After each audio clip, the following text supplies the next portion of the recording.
เอาเนาะพี่น้องตอนนี้ก็เจ้าของดินเพิ่นก็มาแล้วสบายดีพ่อเฒ่าสบายดีไอ้แก้วเนาะเพิ่นมาแล้วเนาะพี่น้องเนาะก็ตามตรงตามเวลาที่นัดกันเป๊ะเนาะ6 โมงกว่าๆเนาะพี่น้องเพิ่นก็ได้มาแล้วเนาะเอาเนาะพี่น้องเพื่อบ่เป็นการเสียเวลาเดียวไปเบิ่งที่ดินกันเลยเนาะไปสบายดีพ่อพี่น้องฝั่งลาวและสวัสดีพ่อพี่น้องฝั่งไทยและก็ต่างประเทศนำเด้อมื้อนี้มาพอกันคือเก่าอีกแล้วกับช่อง YouTube บ่าวพรสตูดิโอเนาะพี่น้องเนาะซึ่งสำหรับคลิปนี้บ่าวพรก็ได้นัดกับเจ้าของที่ดินเนาะพี่น้องเนาะก็คือผู้ที่ขายที่ดินให้น้องเบยข้างแรกๆกันแหละเนาะพี่น้องเนาะเพิ่นบอกว่าตอนแรงๆเพิ่นจะมาเบิ่งเนาะพี่น้องเนาะก็ตอนนี้ก็เป็นเวลาแรงๆแล้วเนาะพี่น้องเนาะก็คือเพิ่นจะแบ่งส่วนใดและราคาเท่าใดเนาะก็รอลุ้นนำกันเนาะพี่น้องเนาะซึ่ง FC หลายๆท่านก็ประมาณ70-80%เนาะพี่น้องเนาะก็อยากให้ทางแก้วนี่เพิ่นนี่แหละมาอยู่ในสถานที่แห่งนี้เนาะแต่ว่าสถานที่แบบที่ดินที่เพิ่นจะขายก็หลายๆบ่อนเนาะพี่น้องเนาะบางคนก็ว่ามันลุบนะบ่อนนี้ถมขึ้นอีกก็เสียเงินอีก 4-5-6 ล้านว่าเนาะพี่น้องเนาะถ้าแม่นบ่ลุกเพิ่นก็ขายแพงกว่านี้เด้พี่น้องเอ้ยสบายดีพ่อใหญ่สวัสดีเนาะพี่น้องได้พ่อกันอีกครั้งแล้วเนาะเป็นครั้งที่2หลังจากซื้อดินให้น้องอเบยตั้งแต่ตอนนั้นพุ่นแหละเนาะแม่แหละเพิ่นก็มาฮอดแล้วเฮาก็มาฮอดกินนี่เนาะพี่น้องเป็นไรก็โทรหาคือบ่ติดเนาะมื้อวานมื้อซืนนี่เนาะจ้ะที่ต้องบ่ติดอยู่หาบ่มีคนรับสาย บ่ล่ะโทรติด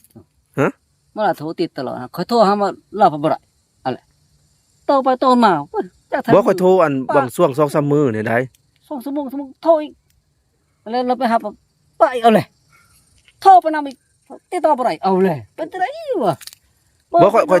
โทรนะเบอร์ค่อยเห็นอยู่บ่ซะเบอร์ได้เบอร์เจ้าค่อยโทรหาเมื่อวานมื้อซืนนี่4-5 สายหรือว่าเจ้าบ่ได้เอาโทรศัพท์ไว้ในติดโตบ่บ่น่ะโอ้มีแต่ลานน้อยๆอะไรเล่นค่อยโทรติดแต่มื้อเช้านี่ค่อยลองโทรเบิ่งจังติดเจ้าจังได้รับฟังนี้035เบอร์เจ้าบ่มันมีอันเก้าก็จะ444นะ944ก็เบอร์ลาวเบอร์เจ้าเท่าน่ะเด้เห็นอยู่เบอร์ใช้เบอร์ค่อยเด้944 9035เบอร์ค่อยตัวนี้ขอบ่ล่ะบ่แม่บ่พอบ่แม่เบอร์ค่อยตัวนี้อ๋อเจ้าโทรบ่ติดเพราะว่าค่อยบ่ได้ใช้งานค่อยใช้โหมดเครื่องบินไว้เพราะว่ามันถนอมแบตนะโทรติดต่อบ่ได้อยู่ยาบ่ได้โทรมาอีกเลยนั่นแหละขอฟังเสียงปากคือเสียงปากบ่ล่ะบ่เสียงปากเจ้าแล้วเป็นจังได๋เรื่องที่ดินนะได้ดินนี้พออยากขอซ้ำน้องอาเบอร์นี่ได้อยู่บ่16x15 15x16ให้เบอร์กะเบอร์อีกแม่นแล้วให้เท่าไหร่อีกมื้อก็ว่าทำเก่าไว้บ่นี่ก็มีเด็กน้อยลูกคำพานนี่บ่นะถามเรื่องดินนะเดี๋ยวนี้นะบ่เดี๋ยวว่าจะกันน้อยๆแล้วก็ละคนน้อยอยู่นำเขาตัวนี้อยู่ก็นี่แหละนี่ก็สินี่แหละนี่อยากได้ซ้ำน้องอาเบอร์นี่แหละพอให้เพิ่นอยู่นี่คิดว่าเจ้าบ่ควรตะวันไม่หาไปเด้ตะวันว่าเขาเงี้ยว่านะว่าเฮ้ยไปเขาเงี้ยนะ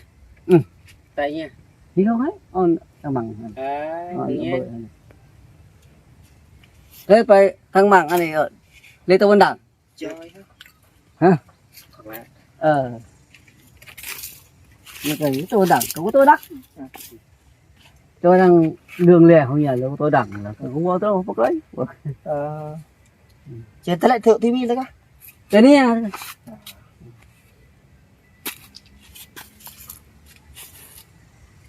lọc ra như treo nó cọ ta luôn này ô chứ đồng một nãy bây đây vào đồng một cái này hay bao gửi nè coi vào cái này này đồng một cái này nhỉ cái gì này cái tôi ở nhà này ở nhà rồi cái như thế bay nè nhà vào tàu vải thôi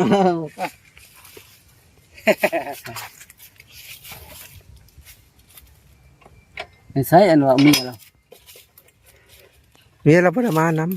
ำเมียเราฆ่าเอาลูกไปเบิ่งไปหน่อยไป ปักที่เตา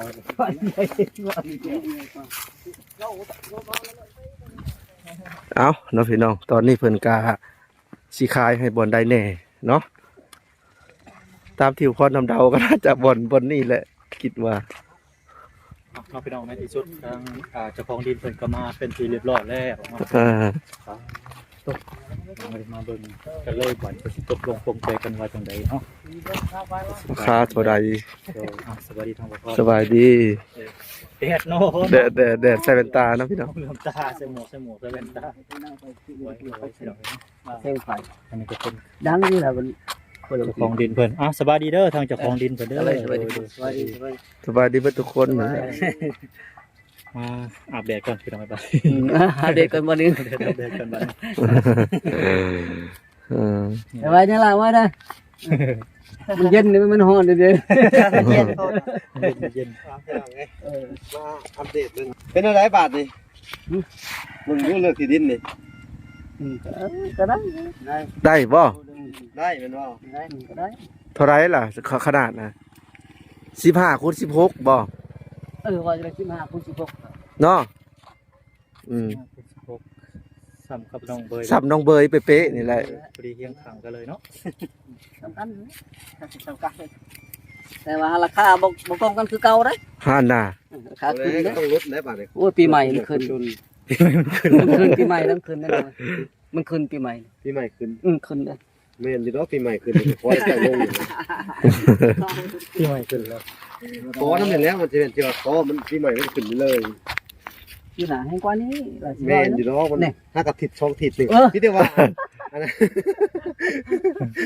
ขอน้ำจากไหนก็เอาบ่น้ำกันราคาดีๆเลย เขา เนาะ ก็ให้เจ้าเลยเด้ตอนนั้น ซ้ำนั่นบ่33ล้านน่ะเนาะ บ่แล้วแต่เก่า13มันนี่บ่ได้สำเก่า นั่นเองมันนี่คนต้องมาถมดินนี่มันบ่ได้ได้คนถมเบิดเป็น20ล้านผูกรุดอีกมันได้ทำไม ใจอยู่นะ ฮะ ไม่เลยเสี่ยวรักกว่ารักกว่าคือเก่าเนาะ ก็ขอให้มึงว่าเลยทุกอย่างในบุญมีนั่นเขาก็บ่ได้เอาไปเฮ็ดเองขอให้เจ้าก็สวยตั้งสวยเหลือคนจนแน่เจ้าก็ได้ เจ้าก็คือกันนั่นแหละเจ้าก็ได้ เจ้าของดิน ขอให้เจ้าของดินนี่แหละเจ้าดินจะเป็นผู้ปกลายผมสามารถทั้งเทิงไปเด้อสิบ่บ่ได้ถมดินสิพอจะขึ้นแล้วมึง ของ รู้ เขาเลย บ่ใช้พุ่นน้ำมันบ่ถมดินไปรอเบิ่งไว้ พุกพุกบ่สุนี่ บ่ได้ถมอ่ะเนาะอันนี้มันถมเป็นสูบเป็นเหว เอาดินจะฮอดพุ่นบ่ ไป ฮอก ไปรอเบิ่งดู เชื่อสะเนี่ยต้นสะเนี่ยติดเลย เนี่ย เลยก็สะเล่าเลย นี่บ่นี่บ่ได้บ่พ่อใหญ่นี่ นี่วันนี้บ่ได้ถมดินนี่เอาดู พวกบกนี่ เอาบนบริคมหรือว่า อืม ต้องเยอะแต่ธรรมดาอยู่เนาะใจดุดๆเดียว นี่โฮโมตัวนี้นี่บ่ยอดตัวนี้นี่ เฮ้ยตัดทิศเพิ่นเลย 30 30ล้านเอาไว้ 30ล้าน จักเม็ด100 10 100คูณ100บ่ คูณ16มันดินเพียงเด้ ดิเทียเพิ่นก็ขายแพงขึ้นอีก ไม่ได้อาหารกับคอนั่นมันโฉกเขาปฐมกับไปทาไปล้าน30ล้านเลยอันนี้ได้ เจ้า เอา ก็ เก่า คือกันน่ะเด้อสิว่า อือ เจ้าก็บ่จกทงแต่เจ้าจกเขาบอกออกมาพอเขาบอกบ่ได้ซื้อ ถูกต้อง นี่แน่ คือหมายความว่าผู้ใหญ่เพิ่นกับบริโภคมีเงินจะได้บ่ แต่ว่าต้องให้มันได้มุด2กับ2ผายหั่นนะบ่เจ้าบ่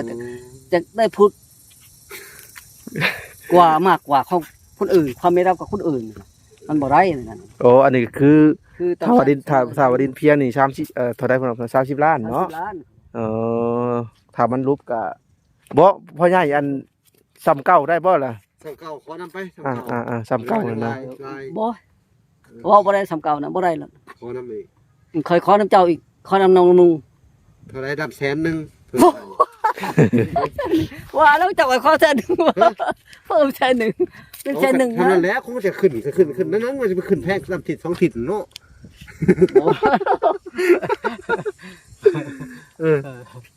100,000นึงอะไรเนาะไปเท่าไรก็ได้เป็น2-3ล้าน น้ำล้านนึงไปเอาบ่พอดีล้านนึงไป ล้านหนึง มันก็เป็นล้าน4แล้วเดียวออกมาอีกซะนี่ออกมาอีกจังเม็ด1.7ข้างเลยเด้อมันสงกับราคาแน่ ให้ลงพูดซะเอาลงพูดเอา ลงพุ่นเนาะ ลงพูด ลง ลงไป17บ่ 17 15คูณ17 อ่า ก็ใช่มันก็พอพังล่ะเนาะ พุ่น แม่นแม่น ขอให้เรามีที่ทำกินแน่แต่ก่อน เด้เฮาลงกกระดำรี ผู้คำว่ากุ้งดำๆเลยเด้อ อืม โอเค แท้มั้งรีสิบพกตัวนี้ 4 ล้านที่เราไอ้บาทเลยที่พ่อวะคือได้บ่พรเจ้าก ะเดียวทางประพรก็จะ รายงานให้เพิ่น แม่นแล้วเพิ่นจะฮู้ตัวนี้แหละ มันของหมู่เจ้าของป้ามาเด้อพุ่น โอเคก็คืออันน่ะเพิ่ม เข้าใจ อันน่ะ10 15คูณ17เนาะ แม่น ก็คือ14ล้านทั้งเบิด แม่น อืม14ล้านก็สิได้ลื่นอาเบยแน่เม็ดหนึงเนาะเพิ่ม แม่นนึง โดย เงินก็เพิ่มแม่นนึงคือกัน ที่จริงอาหารในโศกนะมันเห็นยังบ่ได้เลยจะควรหายฟรีไปเลย โอ้ได้ เออ ได้ มันต่อไป มันเป็นส่วนต่ำได้ตอนนั้นมันเป็นส่วนต่ำส่วนลุมต่างหาก อันน่ะหลายคนก็เม่นมาโอ้มันเป็นเหวมันเป็นโศกเราก็ขายแพงโคตร โอ้ถามหลังเคยนี่อันนี้หลังเคยก็ปุ่นนี่ เป็นรันเคยได้บ่บ้านได้ล่ะ ไปพาย่างไปอีกครับไป ย่างไปไป ย่างเบิ่งก่อน เพราะว่าบนนั้นเพียงก่อนโอ้ยว่าทุกครึ่งเลยกูว่าทุกครึ่งนี่พี่น้องเลยว่าแต่ เนี่ยหันลมเฮือนแค่หนึ่งน่ะที่ว่าเลยมันค่อยไปทุกบางทีอันนี้บนปาบิดคราวนี้ไม่รู้จัดทำอะไร ลมเฮือนแสนหนึ่ง ใช้นึงนั่นเลยยิ่งเขาบุกขายดีเป็นหนัก สุดท้ายนะถ้าได้ปั้นหนักขึ้นบกลายหนึ่งแบ่งเลย จักเธอตีเลยแต่ท่านมันเป็นขายเดี๋ยวนี้ดูไปแต่ให้อุใจจะเจอหน้าเนี่ยตอนตั้งห้านน้องบนน่ะ ก็สมมุติว่าสิปลูกกระท่อมก็อาจจะปลูกต้นนู้นๆนี่ก่อนนะพี่น้อง หรือว่าถ้ามีงบรถแท็กเตอร์ก็คูโบต้าก็อาจจะเทยตัวนี้มาโปะไว้นี่ก่อนเนาะเพราะวันนั้นนี่มันเพียงกันอยู่เลยนะพี่น้องเนาะเพิ่นก็ว่าเพิ่มให้เนาะพี่น้อง15คูณ17ก็ลื่นน้องอาเบยเม็ดหนึง โอ้ยอันนี้ก็ต่อไปมันก็เป็น เอาพูดหน่อย เขาก็ได้ปลูกหญ้าต่อไปเหมือนกัน เอาเลยตัวดังแล้วก็อะไรเขานี่คือในบ้านนี่ก็มีน้อยกว่าผู้นี้พอผูกคอตายก่อนบักตูนเด้